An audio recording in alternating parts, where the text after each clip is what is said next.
The evidence in regards to the filming aspect of Game of Thrones Season 8 is just piling up. This video contains heavy speculation and spoilers for Season 8, so if you don't want to know anything, go ahead and click out of the video right now. And if any of you are like me and need something to get through this long night, well then you're in for a treat. I am in fact having a weekly giveaway here on Sir Hunt's, and if you want to be entered into the contest to win this $25 Amazon gift card, all you have to do to enter the contest is slap a like on this video, make sure you're subscribed, then go ahead and turn your notifications on, so that way you get alerted every single time I drop a Game of Thrones video. Also, leave a comment down below and then click the gleam.io link so you can enter all the different bonus ways to win the contest. Before we start, those of you may know there's a community section on my YouTube channel, and after I finish a few videos, I usually post something up there asking you all what you want to see next for video topic and ideas on theories that you want to see. One of those was for Brienne. So I've been working on a Brienne video for probably the past 3 days now, and I haven't quite been able to complete it. Up until yesterday, there wasn't much new news in regards to Game of Thrones Season 8. There were a few cast spottings, and of course, way back in the fall months of last year, there was several different sets being built and worked on. Well, now the actors are piling up and arriving quickly. In regards to that Brienne video, I still can in fact release it if you guys want me to, so let me know down in the comment section. About 3 months ago, a user named The Last Unicorn of Tarth actually sent me a message on my Sir Hunt's Facebook page, and it had a lot of plot points that were from back at that time. There were about 3 or 4 different plot leaks that were floating around. This person compiled a list of like maybe 10 or 15 things that they thought were most likely going to happen. Some of those things were just really absurd. Like, for instance, and you know, just let me give another spoiler warning right now. This is a super spoiler warning because I'm going to mention some of those things, but it's just going to be briefly. So some of those things included the fact that Cersei ends up marrying the Night King and becomes the Night Queen, and then they both rule over Westeros, but Jon and Dany survive, thus you have the bittersweet ending. Some of those things also included the fact that Jon Snow will get a new sword. Somehow his current sword breaks and he ends up needing a new one, and he's given black fire by Varys. I definitely don't think that's going to happen, although that would be extremely fun to see everyone's reaction to. If it were to go down on screen, it would be extremely fun to watch.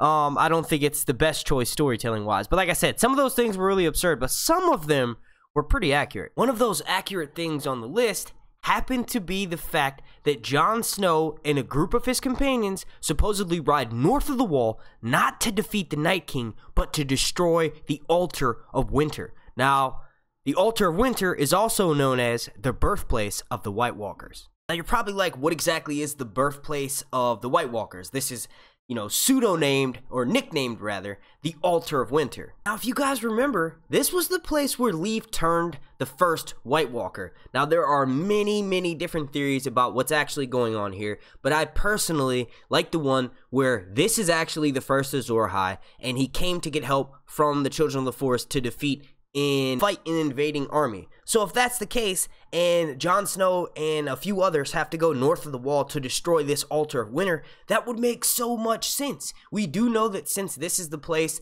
that they were first turned into White Walkers, or where the first White Walker was created, this is the seat of their power. If you'll remember, this is also the place where we saw them go to the Lands of Always Winter and create Craster's child and turn him into a next White Walker. So this is technically where Baby Sam has to go. Now I'm just gonna pause it right there for you guys. Let's take a step back. What if this entire thing is based on the fact that since Jon Snow and Sam took one of Craster's kids that he had guaranteed to sacrifice to the Great Other, the White Walkers, the Night King, since Baby Sam is south of the Wall, that's the whole reason why the Night King is going down south of the Wall and starting this big war, is to just get back Baby Sam. Now, I know that seems a bit ridiculous, but I've mentioned in several of my White Walker theory videos that I think the main cause, just like everyone else in Westeros, there's this big theme put on lineage and procuring an heir so that your line can still reign even after you die. So the similar thing can be said with the Night King. He cannot procreate naturally, so he has to do what he has to do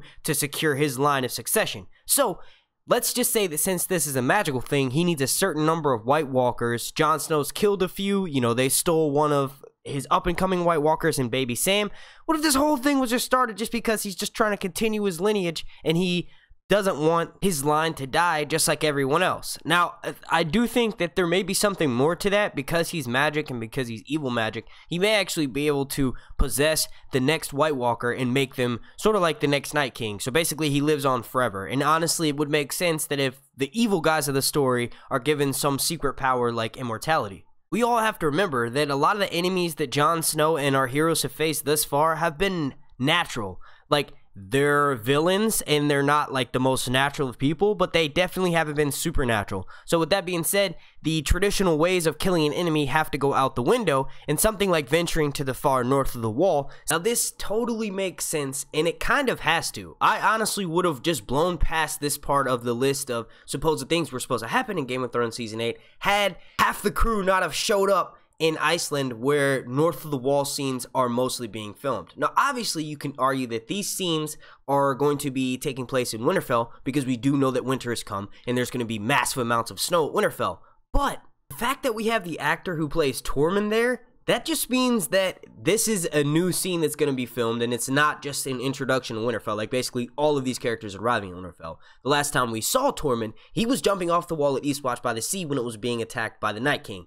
Now, I do think that one likely choice, or option rather, for a scene that's involving all of them being filmed is that they're going on sort of a rescue mission to go and pick up Tormund and maybe Beric. But I just doubt that's the case. The fact that Daenerys is there means that there's something greater. Now, obviously, we can just wait a few more days and we will likely see them filming something outside, maybe with some green screen, but they're not going to be in Iceland very long. So that makes me think that they're just filming a few pickup shots or outdoor scenes that they need when we're first seeing these characters, maybe when they first land at the site at the Altar of Winter, or just the surrounding areas and there's like a battle or a skirmish. Either way, I'm not really sure why they're there, and I doubt that all of these people will be going to go and get Tormund. What I mean by that is they don't need, 6 people, 6 of the greatest warriors in Westeros to go and pick up Tormund, or to go and see if Eastwatch has completely fallen in and if Beric and Tormund are still alive. One thing that does need to be added to this is a lot of people actually think that Ian Glenn and Gwendolyn Christie, the actors who play Brienne of Tarth and Jorah Mormont, aren't actually in Iceland. Most people said that they've actually spotted them at an airport in Belfast, which means that they aren't a part of that scene that's going to be Iceland. That doesn't really sit well with me. The main reason being is if all these characters are going to be going north of the wall to destroy the altar, why would Brienne of Tarth be going with him? Her main goal is to protect Sansa and to keep Sansa safe. So is there, some sort of issue that happens, the reason why Sansa doesn't need to be kept safe anymore? Does Sansa die?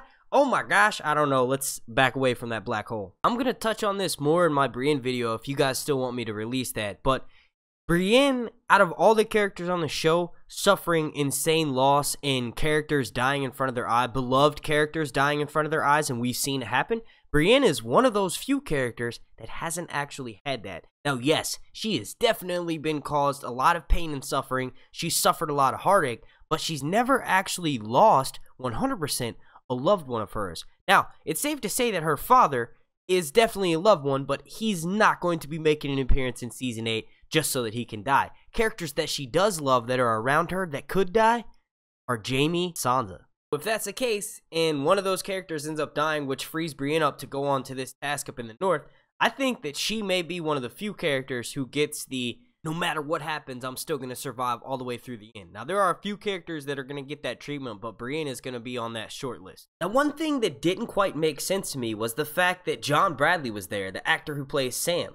So why would Sam be going north of the wall? We do know that, yes, he's a Night's Watchman, so it's not unheard of for him to go north of the wall, and he has, in fact, been there. That's how he first met Gilly. But it just didn't quite make sense with him being secured in his Maester position and the fact that Gilly and Little Sam are at Winterfell. Why would he be leaving there? He's had several scares where he thought he would never get to see them again, so why would he volunteer to do so? The situation must be dire. Now, if you remember, Sam actually brought several books from the Citadel, from the banned section, or the section where no one was supposed to get into. Basically, Sam stole these books, and I'm sure in those books will lie the origins of the White Walkers. So not only do we have Bran witnessing how the White Walkers were made, but we also have book evidence to sort of back that up. Now, I think the only reason why Sam would go north of the wall, and the reason why I keep saying north of the wall is, remember, these actors were all spotted in Iceland, and Iceland is rarely used for scenes other than for filming north of the wall. So the situation may be dire enough for Sam to have to go with him if those books contain something like a map. Now, I know other characters could read a map, but there's something about